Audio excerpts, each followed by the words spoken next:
Bom, então, bom dia a todos. Vamos começar a sessão da GEP e da FMB agora. A nefrologia vai estar representada hoje e vai mostrar aí o serviço da Nefro com os suas linhas de pesquisa e seus projetos. Vou convidar o professor Antônio Raimundo, que ele vai comandar a sessão. Por favor, professor Antônio Raimundo.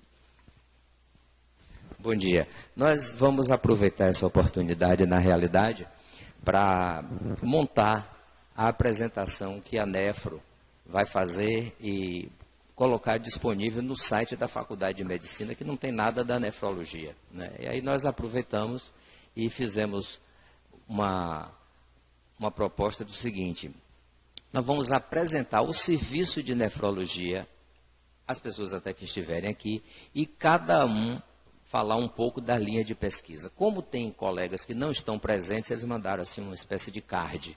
Não é? E a ideia disso que vai ficar no YouTube é que os alunos tenham conhecimento do que a nefrologia faz, para eles começarem a se aproximar do serviço, ver essa questão dos TCCs, os residentes fazerem TCCs, o pessoal de enfermagem tem linha de pesquisa. Ontem eu soube que nossa enfermeira tem uma linha de pesquisa em palinação. Então a gente, na verdade, às vezes nem divulga internamente o que é a nefrologia. Eu diria que o nome dessa sessão é Nefrologia Mostra a Sua Cara, não é? E a gente vai divulgar isso no YouTube, e eu e Marco Antônio vamos fazer um bate-bola aqui. Pode passar o próximo. Essa é a unidade de diálise recém. Eu mesmo, mas não funcionou. Pronto. Tá. Pronto, mas aqui. Tá, pronto. Bom, essa é a equipe, nós vamos apresentar a equipe de nefrologia. Nós temos como docentes do serviço o Antônio Alberto Lopes, que atualmente é diretor da faculdade, tem uma área de atuação em epidemiologia e nefrologia. Eu que estou na diretoria, na divisão de diagnóstico, estamos trabalhando junto com o Marco e alguns colegas, na Apple One, a gente vai mostrar algo sobre isso. Doutora Carolina, que vai se incorporar ao serviço, que tem uma área de atuação em doença osteometabólica, transplante renal e imunologia de transplante. A professora Maria Helena Guzmão, nossa queridíssima nutricionista, que aqui está e vai fazer a apresentação dela, de toda a linha de pesquisa e do que ela faz.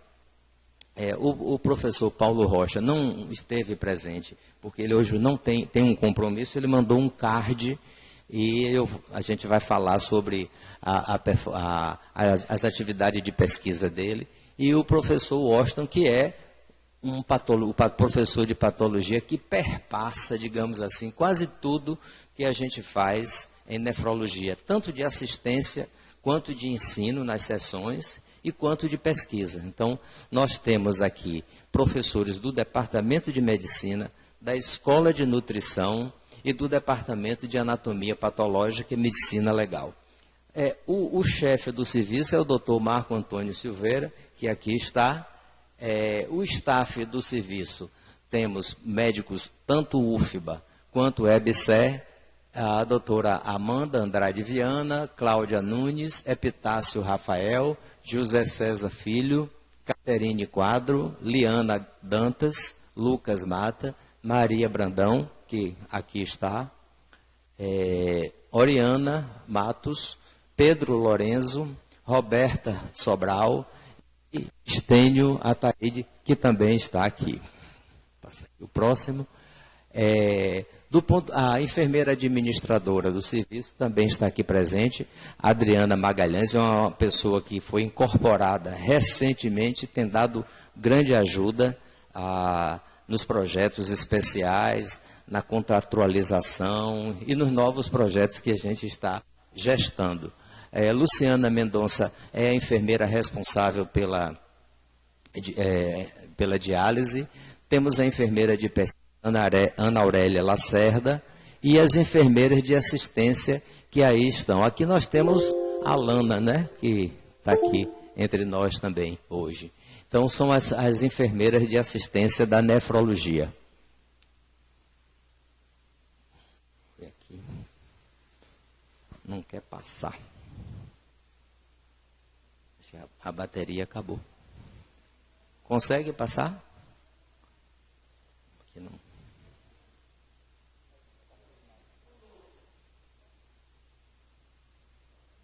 Agora, na realidade, não está voltando, né? Não, mas eu estou querendo voltar mesmo, mas não volta. O botão grande. Passe aí. O negócio está dando problema. Aí. Esses são os técnicos de enfermagem do serviço. Você vê que é um serviço que tem um serviço de diálise, um serviço bem grande, próximo. Bom, nós temos os ambulatórios do serviço, né, o ambulatório geral, que é a doutora Amanda, doutora Maria Brandão, doutor José César, doutor Estênio, que também está aqui. O de hipertensão, Lucas Mata e Pedro Lorenzo, o ambulatório de risco. Esse ambulatório que o doutor Marco Antônio desenhou, que é um ambulatório muito interessante. Às vezes o paciente precisava de uma consulta para liberar uma cirurgia, ou um exame de imagem que fosse tomar contraste, e o paciente entrava naquela guerra para disputar uma vaga para uma consulta de nefrologia. Então, esse ambulatório agilizou. O ambulatório de doença, tratamento conservador, onde os pacientes são apresentados, eles têm estágio 4 e 5, eles são apresentados às diversas modalidades de terapia renal substitutiva. É um ambulatório extremamente interessante, inclusive para pesquisa, né, também, todos. O ambulatório de glomerulopatia, Dr. José César Caterini, desse também tem saído trabalhos, no Congresso Americano de Nefrologia desse ano, né. O trabalho que saiu desse ambulatório recebeu um prêmio, né, uma medalha de ouro, um trabalho que saiu do ambulatório de glomérulo. Temos as duas nefropediatras, doutora Roberta, que está aqui, ou não? Não, a Roberta, e a doutora Cláudia Nunes. Em diálise peritoneal adulto, nós temos doutora Oriana, doutora Caterine e doutora Liana Dantas.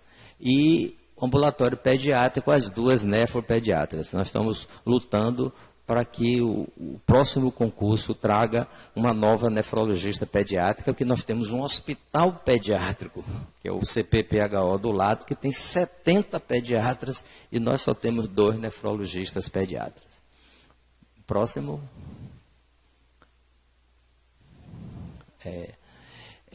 As biópsias renais são feitas pelo doutor Epitácio e doutor José César, a preceptoria da supervisão dos acessos vasculares. Temos uma sala cirúrgica, né, dentro da unidade de diálise, com um moderno aparelho de ultrassom, onde todos os catéteres são passados, onde se faz diversos procedimentos, inclusive as biópsias renais. Próximo. Não consegue. O serviço de nefrologia formou muitos residentes ao longo dos anos, né? Então, o serviço de 1970 a 2022 formou 90 nefrologistas. De 22 e 23 nós temos 5 residentes e de 23 e 24 nós temos 3 residentes. Então, vocês vejam que quase 100 residentes de nefrologia foram formados no serviço ao longo desses anos, né? E tivemos alguns estagiários. A gente contou aí estagiário, né, Marco? Que são pessoas que ficaram 2 anos, né? São estagiários que tiveram uma formação igual à residência. Todo esse material foi compilado por nossa super secretária Rosemary, que é a memória da nefrologia, e a gente montou essa apresentação ontem graças ao trabalho dela de levantar esses dados todos, que ela tem tudo da nefrologia, na cabeça e no sistema. Próximo.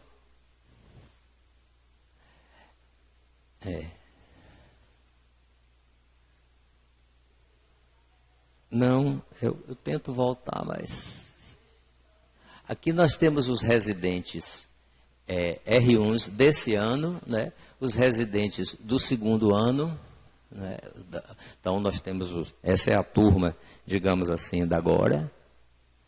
E esses são os TCCs do pessoal, né?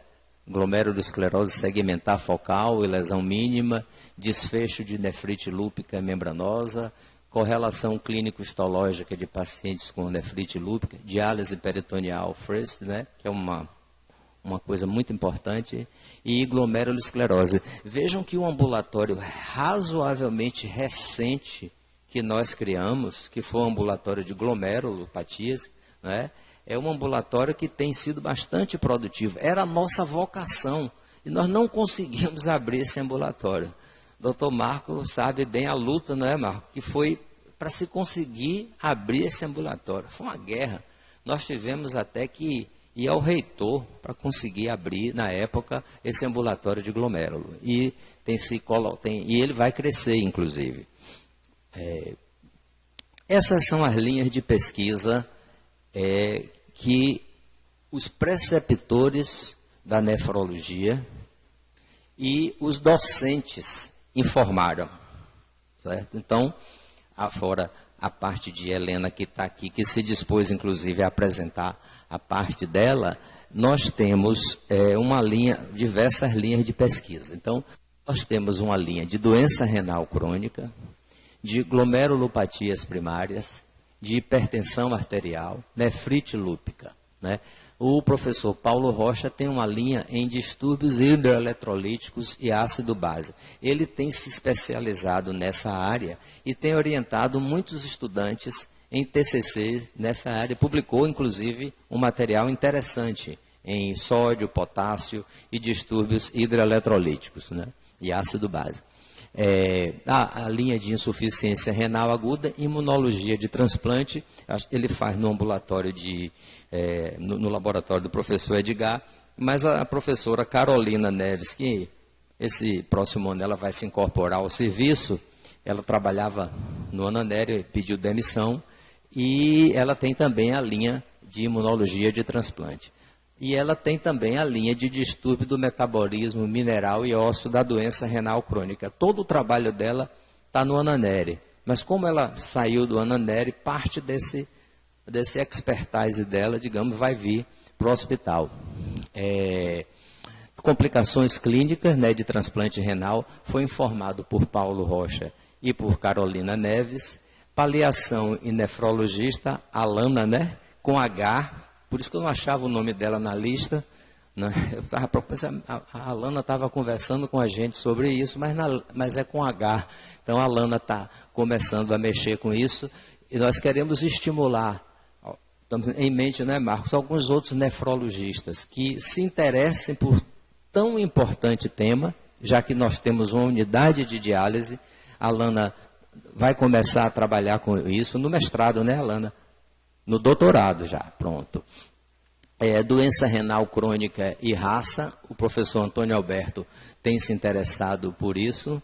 O envolvimento renal na anemia falciforme e variantes genéticas de risco para a doença renal crônica e APOL1, que a gente vai falar um pouco. Marco vai falar um pouco sobre o estudo Rinfal. Pode passar o próximo, acho que é melhor você falar agora, porque o Rinfal vem depois dos seus slides. Porque aí já dá uma ideia do APOL1. Pronto, pode passar. Bom, então assim, nós estamos entrando num trabalho extremamente importante para a nossa população. O professor Washington, junto com a equipe de nefrologia, já vinham trabalhando nessa variante da APOL1 e nós estamos entrando nesse estudo. Existe uma incidência desproporcionalmente alta, né, de insuficiência renal observada em pessoas de ascendência africana. Então, essas pessoas, quando você vê doença renal crônica na Europa, nos Estados Unidos e no Brasil, existe uma desproporção, tanto de gravidade da doença, quanto de incidência. Então, 13% da população dos Estados Unidos é composta de afro-americanos. No entanto, 35% dos casos de insuficiência renal estão nessa população. Então, eu vou passar aqui o próximo. Se descobriu que existe um gene, né, que tem variantes do gene da APOL1, e que ele funciona, digamos assim, como um gatilho, né, para a lesão podocitária e a proteinúria. Quando nós começamos a trabalhar nesse projeto, Marco começou a trabalhar com isso, a gente conseguiu convencer o patrocinador do estudo de que a gente não precisava, no estado da Bahia, buscar pessoas de ascendência africana para fazer esse estudo só. A gente disse, aqui na Bahia existe uma mistura tão grande que nós vamos testar todos os nossos pacientes que têm GESF, por exemplo. E eles aceitaram isso porque nós já tínhamos o dado prévio. O dado de que os pacientes com GESF, né, em biópsia renal, correspondiam a 6 a 8%. Então, a gente já tinha esse dado. Então, foi fácil convencer o patrocinador. E esse trabalho é um trabalho que está em curso. Nós atrasamos um pouco por questões nacionais. Existe muita dificuldade na Anvisa, nos órgãos reguladores, aprovarem pesquisa no Brasil. Então, atrasou muito, mas nós já estamos fazendo e basicamente, fazemos um teste genético que identifica as variantes. O indivíduo que tem 2 alelos é feito uma proteinúria spot, né? E se calcula também o clearance de creatinina. Se ele tem 2 alelos e tem os critérios, ele entra no estudo e a gente vai fazer um estudo duplo cego que tem 17 países. Nós, em 3 semanas, já detectamos 3 pacientes, praticamente um por semana. Então, batendo mais ou menos com o que nós imaginávamos que iria acontecer. Esse estudo está envolvendo diversos nefrologistas do serviço, porque é um estudo que vai levar 4 anos, dá trabalho. Então, Pedro, Maria, Epitácio, Marco Antônio, César, todos estão ajudando. E os nossos colegas nefrologistas, que muitos deles aqui foram formados, vão encaminhar também os pacientes deles para nós. Então, nós estamos esperando, se tudo der certo, que a gente vai ser um dos maiores centros do mundo nesse estudo. E, a partir de maio, crianças de 12 a 18 anos também vão ser incluídas nesse estudo. Então, nós esperamos que o nosso ambulatório traga muitos pacientes. Por exemplo, Roberta atende no ambulatório do Roberto Santos e no ambulatório daqui. Então, a maioria dos pacientes pediátricos está com eles. Então, a gente está com muita esperança desse estudo. Marcos vai falar um pouco do Rinfal. E ele tem sido, Marcos tem sido uma pessoa, um guerreiro na nefrologia, porque você fazer assistência, cuidar da residência e se envolver com a burocracia da EBSER, só mesmo com a ajuda de todos é que a gente consegue, digamos assim, vencer essa batalha. Mas vocês vejam que o serviço de nefrologia está crescendo a passos largos. Nós estamos dando um passo de cada vez. Quando eu sou cobrado, cadê vocês? Cadê a nefrologia? Chama Marco Antônio aí. Por que não está fazendo transplante? Eu disse, a gente tem tudo para fazer transplante, mas o hospital precisa resolver problemas críticos para que a gente entre no transplante com a navegação segura. Então, nós que fizemos transplante no passado, tivemos vários problemas. Então, nós não queremos começar o transplante de um modo que não seja bem estruturado. E, de certa forma, o principal polo de transplante do SUS renal é o Hospital Ana Nery, que é um hospital ligado à UFBA. Então, de qualquer modo, o SUS está contemplado. Nós só queremos começar o transplante com tudo pronto. Marco, falar sobre o Rinfal. Eu vou falar rapidamente sobre o Rinfal. Mas, antes de mais nada, o Rinfal é um trabalho que já tem alguns anos. O investigador principal é o professor Washington, e é um trabalho que envolve a questão de o risco de pacientes portadores de traço falcêmico. Inicialmente era basicamente isso, mas depois que envolveu o gene da miosina, uma variante do gene da miosina, e posteriormente de APOL1, mas esse trabalho vem crescendo e a gente vem aumentando até, inclusive, esses potenciais variantes genéticas que estariam associadas à progressão da doença renal.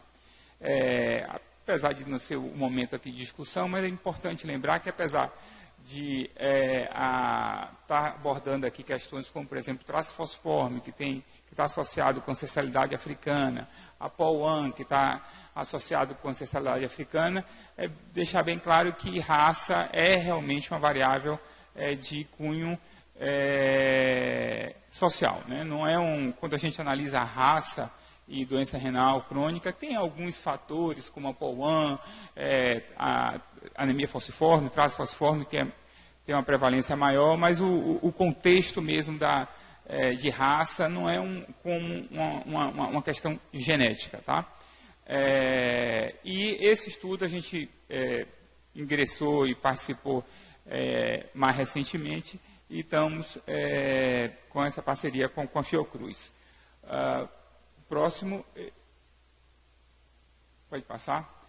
Aqui já é o professor Paulo Rocha, ele passou esses slides para chamar a atenção dele das linhas de pesquisa que ele vem desenvolvendo, basicamente com a doença renal aguda e imunologia do transplante, mais distúrbio eletrolítico.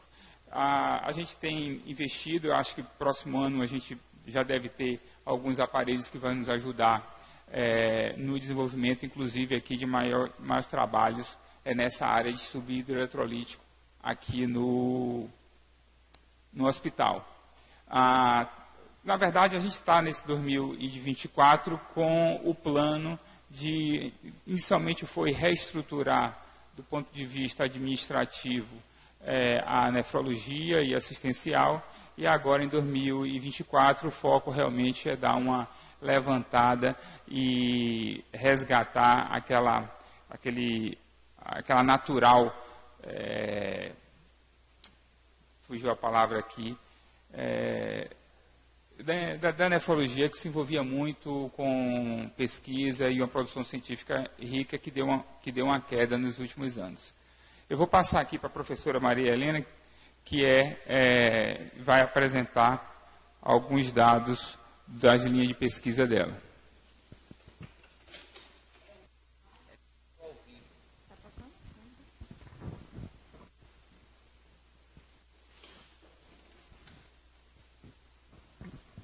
É porque eu estava com saudade, aí eu vim.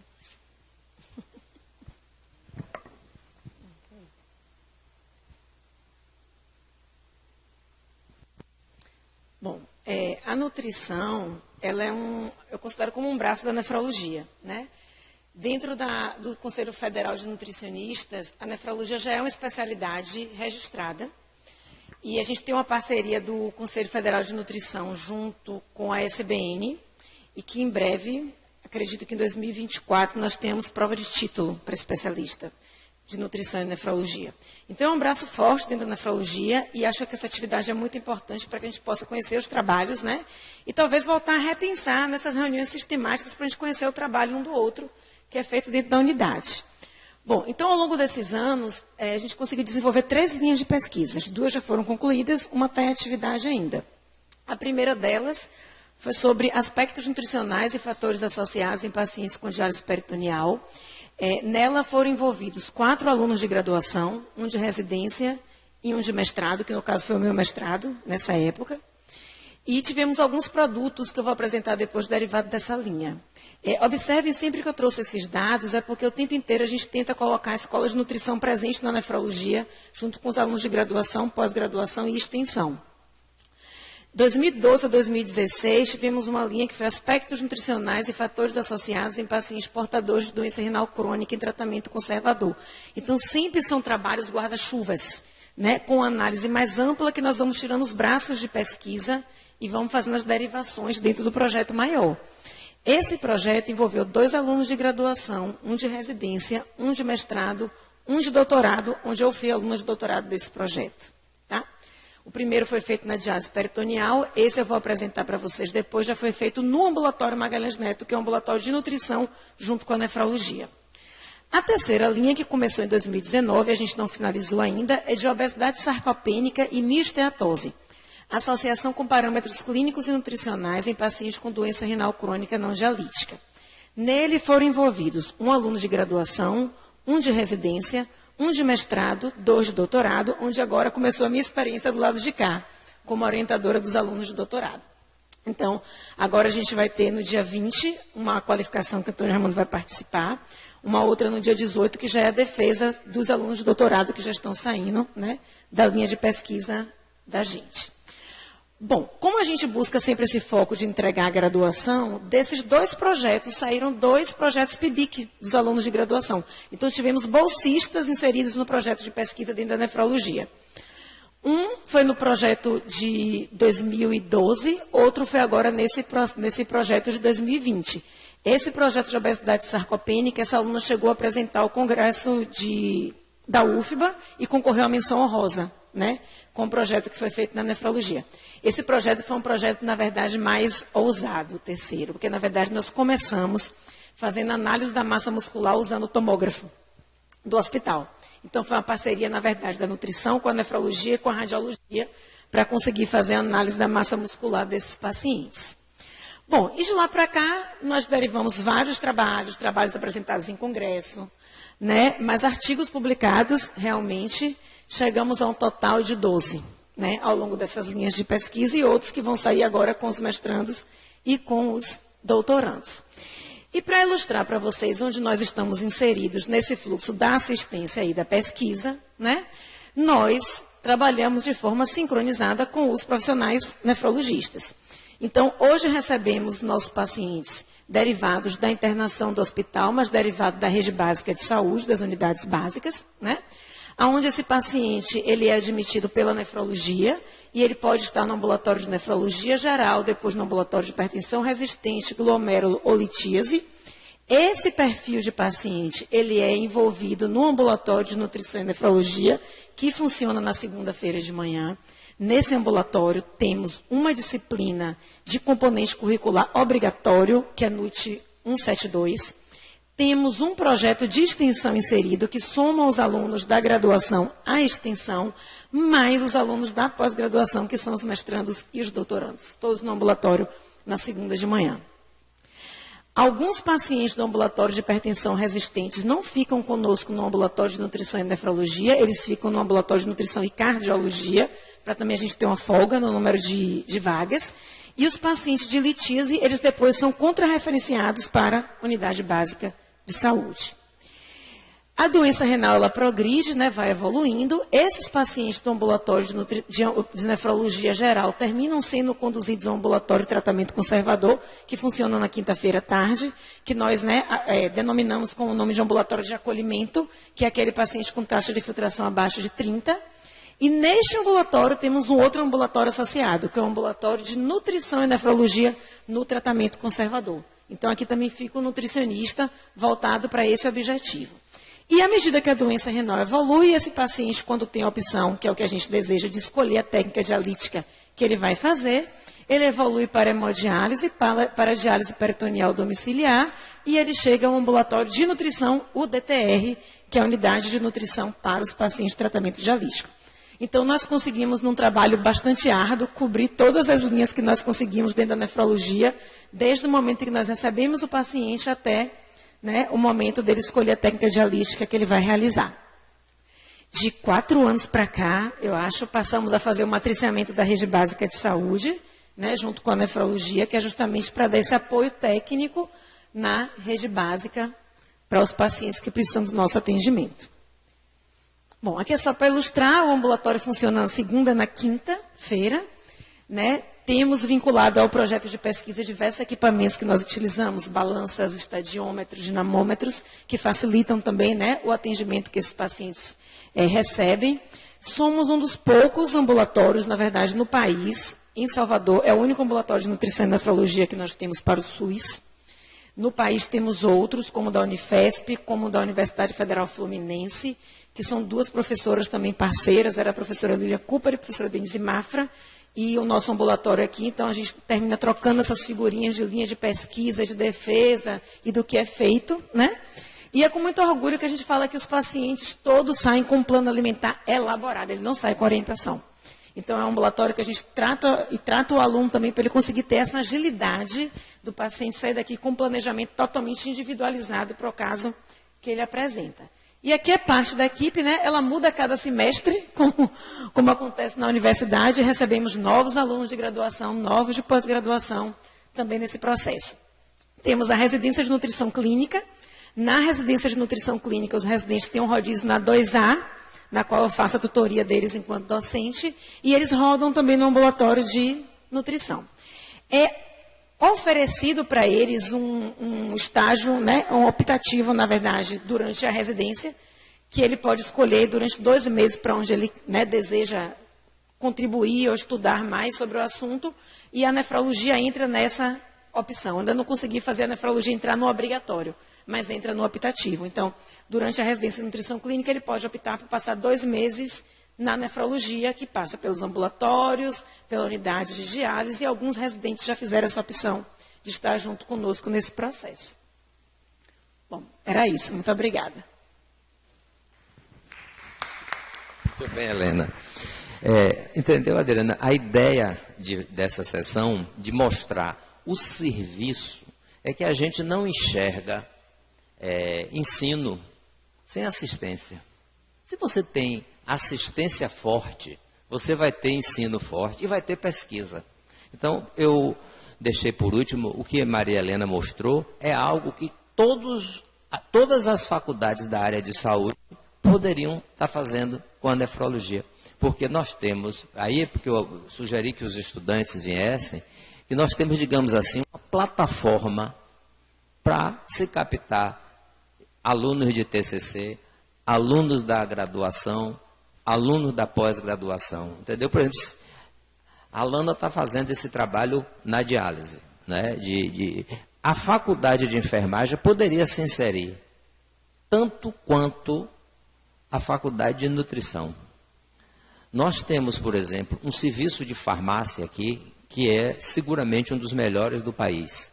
E eles estão agora muito assoberbados, mas eles gradativamente vão se inserir na nefrologia, sobretudo que a gente quer atrair a escola de farmácia, por exemplo, para essas questões de nefrotoxicidade, desses suplementos, desses chás que as pessoas andam usando. Então, assim, nós temos, digamos assim, uma plataforma, né, para pesquisa montada. Agora, isso tudo veio da assistência. E eu digo mais, visitando a faculdade de nutrição, eles têm laboratórios bem montados, muito bem montados, com equipamentos. Então, nós podemos, eventualmente, sofisticar um pouco mais usando o laboratório de nutrição.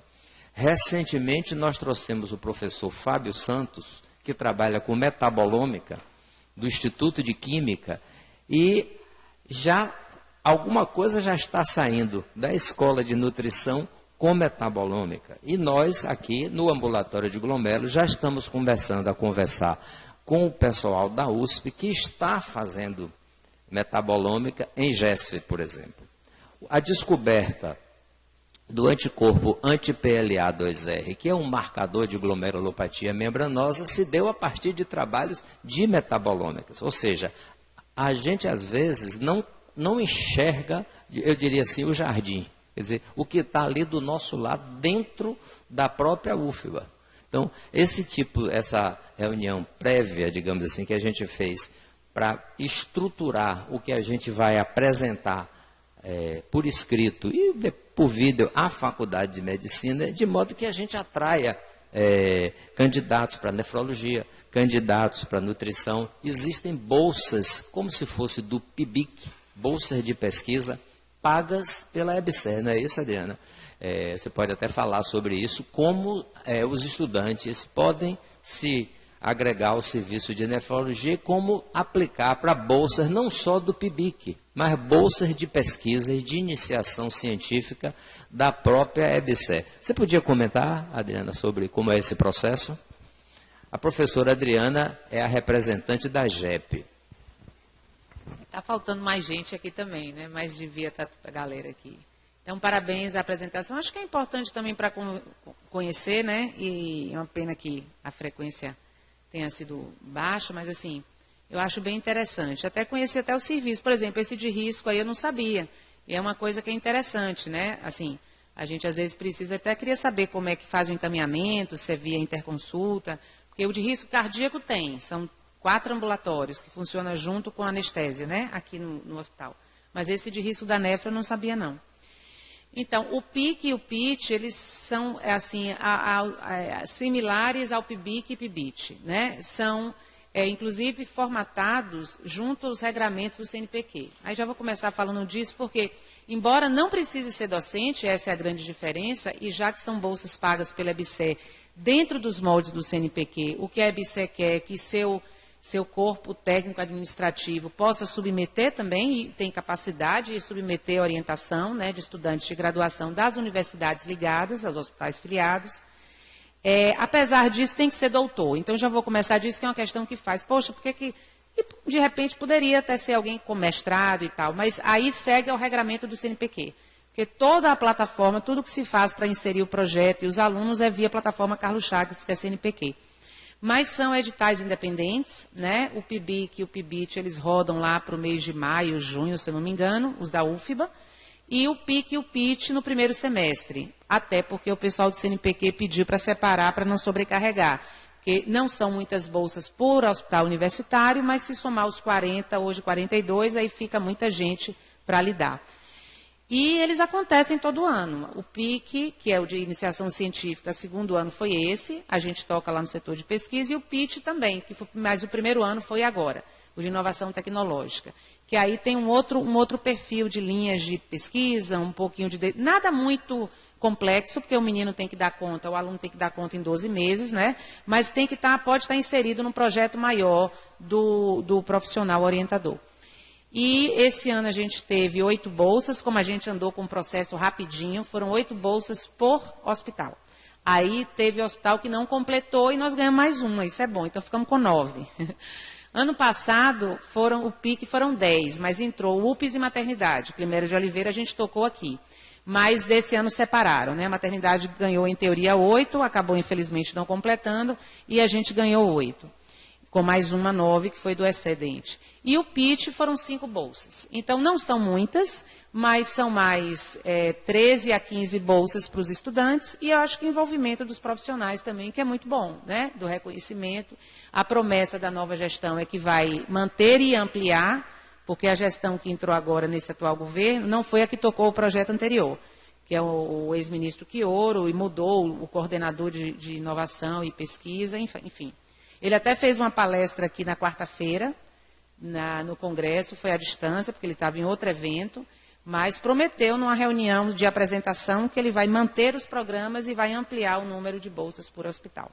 Então, é legal.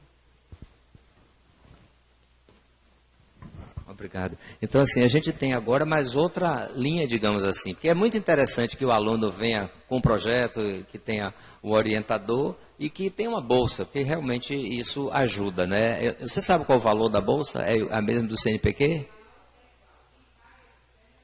Igual.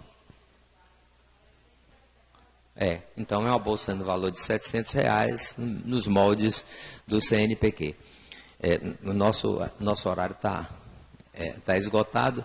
Eu acho que isso digamos assim, é um ensaio do que a gente quer fazer para colocar na Faculdade de Medicina, que está em branco. A residência, por exemplo, o serviço a residência médica na Faculdade de Medicina está em branco. Eu até falei com o Ricardo Barberino, que assumiu agora, a gente precisa preencher. E eu acho que porque a pessoa chega deixa eu ver se eu faço residência na Bahia. Quem entra na página da Faculdade de Medicina, o programa é ligado à faculdade, não é? É no hospital, mas é um programa da Faculdade de Medicina. Que ele entra no site e não tem nada. Então, a gente, pelo menos da nefrologia, a partir daqui a gente vai colocar tudo direitinho, quem é quem, digamos assim, na nefrologia. Então, de resto, é agradecer a nossa equipe, né? A gente trouxe plateia, porque a gente tem visto que não tem plateia nessas sessões, infelizmente. Inclusive, a sessão anatomoclínica, temos tido dificuldade, talvez o dia e a hora, não sei, e a gente pediu o pessoal da Nefro para vir, porque é um ensaio do que a gente quer apresentar. Muito obrigado.